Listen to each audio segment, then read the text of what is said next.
YouTube channel. हम कल जो प्रीवियस वीडियो में क्या देखे थे, इलेक्ट्रिसिटी के बारे में इंट्रोडक्शन दिए थे कि आखिरकार डेली लाइफ में कैसे यूज करते हैं ना, बैटरी से कैसे हमारा चार्ज एनर्जी लेके जाता है और कंडक्टर में मतलब कंज्यूम करता है, ये सारा चार्ज की प्रॉपर्टीज के बारे में जाने थे। तो ये सारी बात आप क्या है कि इस वीडियो को देखने से पहले आप प्रीवियस वीडियो जरूर देखिए ताकि आपको बेसिक समझ में आए और तब जाके आपको इसको देखने में कोई किसी प्रकार का प्रॉब्लम नहीं होगा। लेकिन फिर भी जो भी बच्चा आप नहीं देखे हो उसको आप ध्यान से इसको देखो। हम सारा जो भी प्रीवियस वीडियो का है पार्ट्स मेन पोर्शन उसको आप बताते चलेंगे कि क्या क्या उसमें हम बताए थे। तो आपको आज हम देखते हैं कि इलेक्ट्रिसिटी आपको आपके बुक में जो मिलेगा वो 2 टाइप्स का है। इलेक्ट्रिसिटी को डिवाइड किए हुए मूवमेंट ऑफ चार्ज के आधार पर, मतलब basis of movement of charge electricity 2 types का होता है। एक तो है स्टैटिक करंट, दूसरा क्या है बच्चों हमारा करंट इलेक्ट्रिसिटी, जिसमें current electricity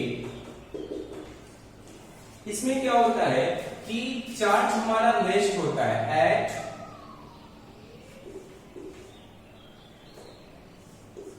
rest of charge, या लिख सकते हैं चार्ज जो हमारा रेस्ट में इसमें है, चार्ज हमारा क्या है मूविंग है। In this condition charge is moving, charge इसमें क्या कर रहा है मूव कर रहा है। यह स्टैटिक करंट का एग्जांपल के तौर पे आपको कोई पूछे तो बोल सकते हो कि रबर रोल ले लो, मतलब कुल मिला के क्या करता है कि इंसुलेटर का बात कर रहा है। दैट मींस कि हम कल इंसुलेटर के बारे में पढ़े थे कि इंसुलेटर में क्या होता है चार्ज का मूवमेंट नहीं होता, जस्ट लाइक इंसुलेटर में ही चार्ज जो है वो रेस्ट कंडीशन में है और हमारा जैसे रबर हुआ, प्लास्टिक हुआ एंड सो ऑन कुछ भी हो सकता है। तो स्टैटिक करंट हुआ और इसको हमको पढ़ने का कोई भी जरूरत नहीं है, केवल नॉलेज के लिए आपको बताया जा रहा है कि इस तरह का स्टैटिक करंट है, या कोई मतलब इसका इंसुलेटर के केस में इसको कुछ पढ़ना नहीं, पढ़ेंगे केवल इसको। और इसको भी आपके बुक में बस इतना लिखा गया है कि इन दिस केस मतलब चार्ज क्या होगा मूव करेगा, मूविंग चार्ज का केस है। लेकिन इसको थोड़ा और डिवाइड करते हैं तो इसमें आता है एक होता है इंस्टेंटेनियस करंट और एक होता है एवरेज करंट। बच्चों आपकी सिलेबस में इंस्टेंटेनियस करंट भी नहीं पढ़ना है, केवल पढ़ना है तो एवरेज करंट के बारे में पढ़ेंगे। या यूं बोलो कि हम जो भी आप 10th के सिलेबस में देखोगे आपको केवल और केवल कांस्टेंट करंट के बारे में स्टडी करना है। तो इन सारे थोड़ा सा बेसिक नॉलेज गेन करते हैं कि इंस्टेंटेनियस करंट में क्या होगा। मतलब इंस्टेंट दैट मींस कि हम यहाँ लिख सकते हैं I = dq/dt, मतलब छोटे से टाइम में हमारा कितना चार्ज का फ्लो हो रहा है क्रॉस सेक्शन से, उसको इंस्टेंटेनियस करंट।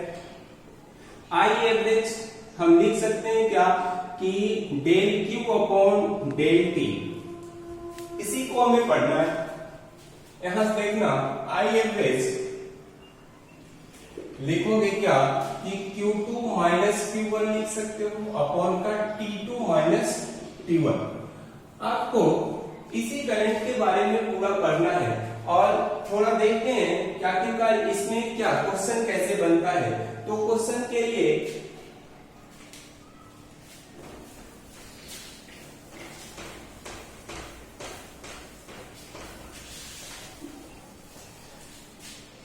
सपोज एक आपको वायर दिया गया है और वायर में आपको बोला जा रहा है कि 5 एम्पियर का करंट फ्लो कर रहा है ना, 5 एम्पियर का, और करंट को क्या I से डिनोट करते हो तो आप लोग जान रहे हो कि I करंट फ्लो मतलब 5 एम्पियर का करंट फ्लो कर रहा है। टाइम कितना दिया हुआ है 10 मिनट दे रखा है, 10 मिनट दे रखा है।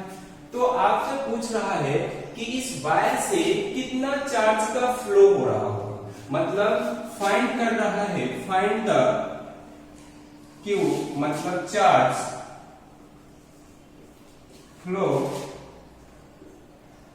Charge passing through the wire, wire से कितना चार्ज का पास हो रहा। तो देखिए आपको एक बार ध्यान रखना है, टाइम को हमेशा सेकंड में लेना है। चार्ज तो, और चार्ज क्या आएगा, कूलम में आएगा, और यूनिट करंट का यूनिट क्या है, एम्पियर है, तो एम्पियर 5 एम्पियर दिया हुआ है। तो टाइम हमारा कितना है, 60 मतलब 10 मिनट है। जब इसको सेकंड में कन्वर्ट करोगे तो 10 इंटू 60 मतलब 600 सेकेंड।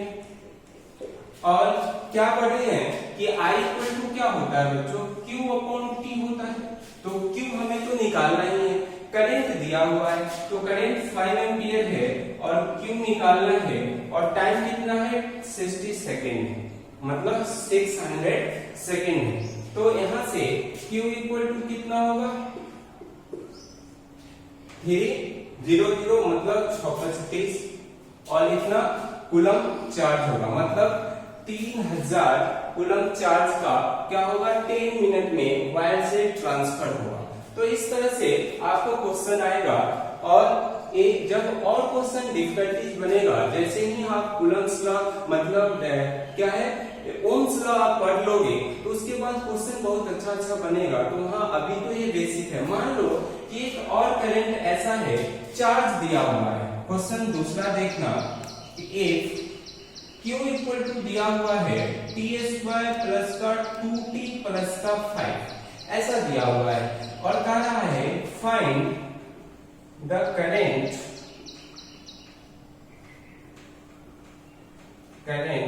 इन 0 to 2 सेकेंड, मतलब 0 to 2 सेकेंड में चार्ज का क्या क्या हमारा चार्ज मतलब करंट कितना होगा वो फाइंड आउट करना है। तो देखना कैसे इसको फाइंड आउट करते हैं।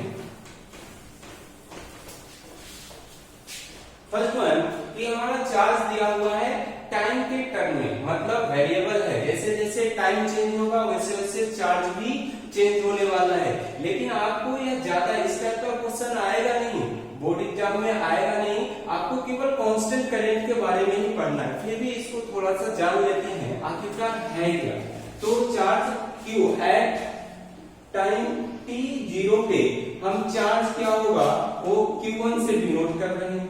तो Q t की जगह 0 पुट अप करो, 0 प्लस का 2 इंटू 0 प्लस का 5, दैट मीन्स क्या होगा हमारा 5, मतलब Q1 जो है वो 5 कूलम है। मतलब जब टाइम 0 था उस समय हमारा चार्ज कितना फ्लो हो रहा था 5 कूलम। यदि at time t equal to 2 second पे कितना चार्ज होगा उसको Q2 से डिनोट कर रहे हैं, और Q t की जगह 2 पुट करो तो 4 प्लस का 2 इंटू 2 प्लस का 5, दैट मीन्स कि 4 प्लस 4 प्लस 5 मतलब कितना होगा 448 प्लस 5 मतलब 13 कूलम। अब कह रहा है कि आप बताओ कि करंट कितना होगा। तो एवरेज करंट फाइंड आउट करने के लिए बोल रहा है। तो I एवरेज क्या होगा Q2 माइनस Q1 अपॉन का T2 माइनस T1 जानते हैं। Q2 कितना है हमारा 13 और Q1 कितना है 5 अपॉन का क्या है 2 माइनस 0, तो क्या है जब 5 13 में 5 तो क्या बचा 8 अपॉन 2, दैट मीन्स कि 4 एम्पियर हमारा करंट होगा। तो इस तरह से क्वेश्चन आएगा तो आपको डील करना है कि टाइम दिया हुआ है, मतलब 0 to 2 सेकेंड 0 to 5 कुछ भी दे सकता है, और एवरेज करंट पूछे तो पहले टाइम को चार्ज आपको फाइंड आउट करना पड़ेगा, और एवरेज करंट क्या है Q2 Q1 upon T2 minus T1, और इस तरह से आपको निकल के आता है कि 1 एम्पियर हमारा करंट है। तो आपको ध्यान रखना है कि करंट जो भी आपको पढ़ना है वो कांस्टेंट करंट होगा। यदि वेरिएबल चार्ज दिया हुआ है, चार्ज के साथ वेरी कर रहा है तो टाइम दिया रहेगा, और यह इंस्टेंटेनियस करंट जो अभी जो पढ़ने की बात बोल रहे हैं वो आपको पढ़ना नहीं है, केवल आपको नॉलेज के लिए बताया गया था कि इंस्टेंटेनियस करंट भी होता है। अब क्या है इलेक्ट्रिसिटी को मेजरमेंट कैसे करेंगे ना, सर्किट में इलेक्ट्रिसिटी मेजरमेंट कैसे करेंगे। तो मेजरमेंट करने के